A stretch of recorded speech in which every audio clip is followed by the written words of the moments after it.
రేయ్! హ్మ్? మొన్న చికెన్ బిర్యానీ ఆర్డర్ పెట్టావు కదా! బావుంది. ఈరోజు మటన్ బిర్యానీ పెట్టు.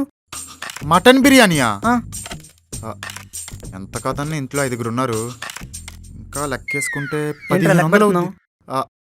ఏం లేదురా, రోజు బిర్యానీలు తింటే హెల్త్ ఖరాబ్ అవుతుంది. నేను రైస్ పెడతాను, మీరు వెళ్ళి కర్రీస్ తీసుకొచ్చండి. అబ్బా! ఇదెప్పటి నుంచో మా మీద ఎంత కేరింగ్.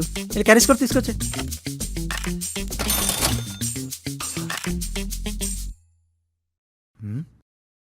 ఏంటేం లేవు? ఆ, రైస్ బ్యాగ్ ఏది? రేయ్ చెప్పరా? రేయ్, ఆ! నిన్నే కదరా గ్రాసరీస్ తీసుకొచ్చాను, ఏం లేవేంటి? అయిపోయి అప్పుడే అయిపోయా. 10 కేజీలు రైస్ రా. అంటే ఏంట్రా? అనుమానిస్తున్నావా? అది కాదురా. నీ డబ్బులు నీకు ఇచ్చేస్తాలే, ఏడవకు. సరే ఇప్పుడు ఏం చేద్దాం? వెళ్ళి షాప్కి వెళ్ళి తీసుకొచ్చేయ్. నువ్వెళ్ళొచ్చు కదరా. నాకు పని ఉందిరా. నా దగ్గర డబ్బులు లేవు. అప్పడుగు. అప్పా రేయ్ రేయ్